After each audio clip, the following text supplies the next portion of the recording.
On a cool February Friday, after a day of soaking rain, a fog lingers in Old Fort. A fittingly eerie feeling fills the air. Had found some places that could be possibly, graves or anything, because the depressions, indentions in the ground were sunk over the number of years. This was special to be able to come back over. A group of researchers gathers at Andrews Geyser, hoping to unravel a 150-year-old mystery. When it comes to the dog working, main thing I ask is you kind of stay behind me. The team and Abby, a 3-year-old chocolate lab, and her nose, gather around for last-minute instructions. Pretend you're at the Masters, the 18th hole, okay?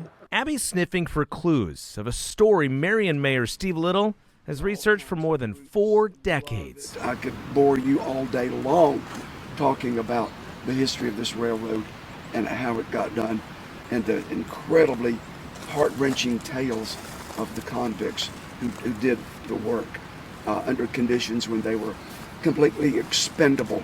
I've maintained that what they were doing was worse than slavery. That's my home, baby. Kind of like the mountain is crying. In 1875, the legislature funded a 4-year railroad project to open up Asheville and western North Carolina to the rest of the state. The state prison system leased convicts to do the back-breaking work. 9 miles of track and 7 tunnels.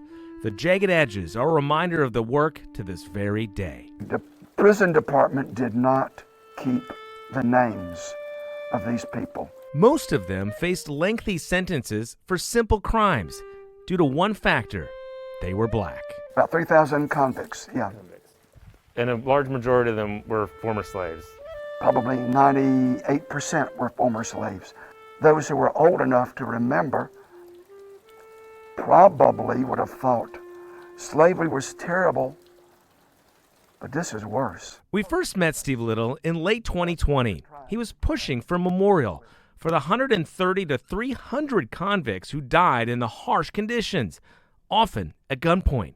We are walking right now along Mill Creek Road, which of course was not here as an identifiable road in 1879 when the sketch was made that I used to calculate where we're going this morning. Steve believes the dead were simply tossed aside or buried along the 9 miles. The state has no records of the dead.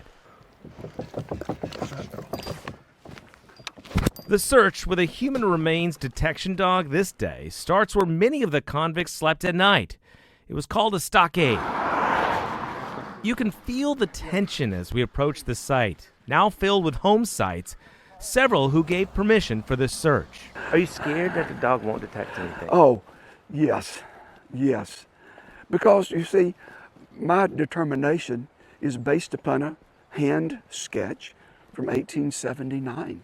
You ready to go? Let's see. As Abby gets ready, we sit in silence. Only the sound of archaeologist and dog handler Paul Martin softly echoes in the distance. Leave it. Let's go. Get to work. Get to work. When Abby detects human remains odor, she will work the space, and when she's certain, she will sit. Keep working. Let's go. But after 45 minutes, a lot of sniffing without a single sit. Let's go. Get to work. This way, Abby. The anxiety goes up a notch. This way. If you haven't done your research and you spent your life on this would still be an unknown story to most of North Carolina, right? I never thought about it like that. Mayor Little's passion for this project started with a college paper. 4 decades later, it continues. Postman said, "Now get your tool and get to work." He even performs a one-man play about the rail work by the convicts. We couldn't do nothing. In 2020, we're here to ask permission. He and a UNC Asheville professor got permission and began to raise money for a memorial. We have to acknowledge that people who made contributions were ignored because of their race. And that's what we're trying to correct. In the fall of 2021, after more than a year, the memorial was unveiled. This monument has 2 front sides. This is the west front. The other is the east front. That was our deliberate purpose as we talked about it, because we don't want to delegate or to denigrate either side to a lesser status. Significant research finally led to some names who are now etched in stone. These were the individuals, the humans who were out there. George, Zebulon, Thomas, Jesse, Noah, Susan. There were some women. There were some women prisoners who worked up here. Did you think that was the end? I did. I thought, we have finished our task. We have accomplished our goal. So it felt really good. And then one of our group said, but wait. I know a man. His name is Paul Martin. And he is so talented. He trains dogs in human remains detection. He is an archaeologist with archaeogeophysical specialty in doing this. We need to see if we can get confirmation of the burial of some of these people. So we're back. As the search for the remains continues, Steve Little's anxiety amps up. I keep thinking, I think I see him starting to sit. But no. Then, just before lunch, She's pulling her nose up that hill. the dog senses something and does something these researchers only dreamed about.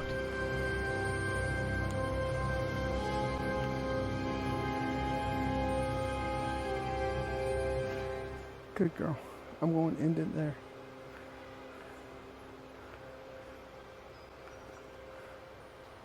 Good girl. A final response, a subtle, quiet moment in person, but just think about the gravity of what this dog may smell. 150 years of history. Then, just before lunch, She's pulling her nose up that hill. the dog senses something and does something these researchers only dreamed about.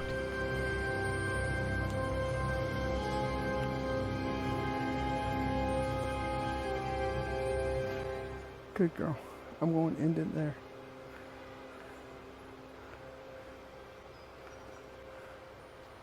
Good girl. A final response, a subtle, quiet moment in person, but just think about the gravity of what this dog may smell. 150 years of history. Got over to this side of the house. I noticed a change of intensity from her in the way she was working there at the bottom, especially once we got into the trees. You saw her go back and forth between the driveway and the two different rows of trees. A lot more nose work, a lot more attention to detail. At least in that bowl, that's where she's getting the strongest concentration of odor for her. Now you may be asking yourself, odor, what does that mean? Well, after a century, it's unlikely any big bones or complete remains exist. Abby is a 3-year-old chocolate lab that does nothing but human remains detection. We focus mainly on older burials for historic and cold case type investigations. Martin's trained dogs for more than 2 decades, but an interest in old sites also led him to advanced degrees in anthropology. He's one of the few handlers in the country focusing on historic cases like this. So back to the question, how does a dog detect remains more than a century old? Turns out even without bone, there's an odor. And one of the things that I found fascinating is that even though that soft tissue might be completely gone, as it breaks down, it's basically creating a chemical change in the soil. And we can isolate those compounds out of the soil, years, decades, centuries later. And what we believe is happening is the dogs are recognizing that oh, we've got these compounds still present here in the soil, even though we don't smell it. Based on his experience, Paul is certain remains are in the area where Abby sat. And based on the history of what happened there, it's very possible it's related to the rail project deaths. There should be no other reason why there would be remains out here. Because there's, to my knowledge, no active missing person cases, no historic missing person cases. You're sending me down there. You'd be really disappointed today if that dog didn't sit. It just sat. And I just can't tell you how excited that makes me. The words just aren't adequate. English language doesn't allow me to express the thrill, complete thrill of that happening. To know that everything that I've done and read and researched for 40 years is coming together, and it's being shown to be accurate. And this is just day one. Asheville Junction. This song, Swannanoa Tunnel.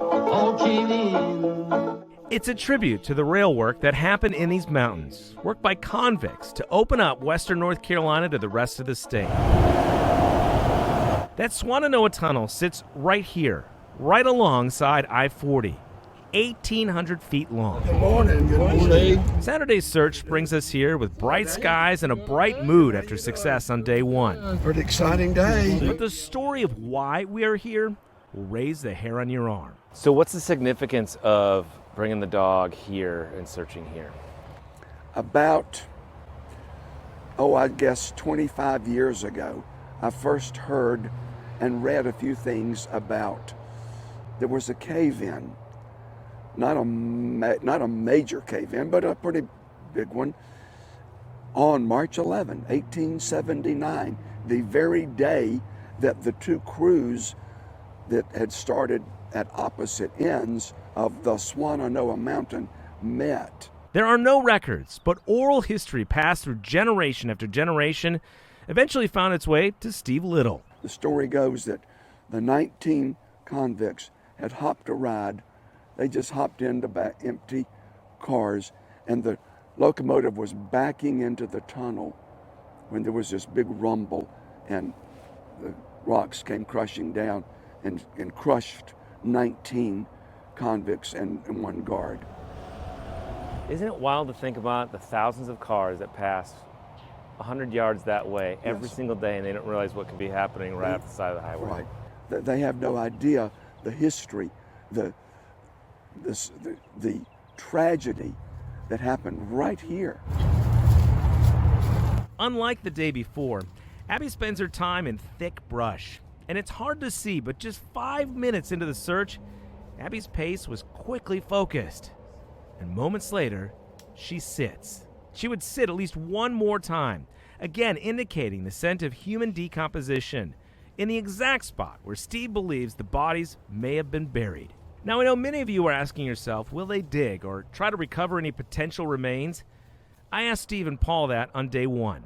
Never. No. To never recover. Never. That is not our objective. For one, they could be spread over the entire 9 miles of track. Second, it's unclear what remains after this amount of time would even look like or be identified. If we're never going to remove these remains and bury them else or go somewhere, why is this so important to you? Just to know, just to be able to have reverence for the spot. The earth is holding these remains of these people who were so lowly regarded that their names were never even recorded. So we have to do this. Every person is somebody's son, somebody's daughter, somebody's brother, somebody's uncle, somebody's, mother. And if we forget that, then we've lost a part of our humanity. And I think that's something that we as a society need to remember a lot more. The team will continue to bring dogs and map out the area. More scientists with special equipment could further confirm remains below the ground. But more than anything, Steve wants recognition from the state, not for his work, for the men and women who gave their lives, who built the rail and changed Western North Carolina forever. This was a state-owned and funded operation. Yes. With the convicts in the state's care. Yes. What do you think the state's responsibility is in this now? And do they need to own up to this, to do something? What do you think? The state needs to acknowledge it. The state needs to realize we were in charge. Our predecessors were in charge of their care. It was our duty to provide them more than we provided. At that time, convicts were not regarded as worthy of more than just enough to keep them alive. A sacrifice against their will to open up the western part of the state, priceless progress for society, but these former slaves paid the ultimate price for that progress.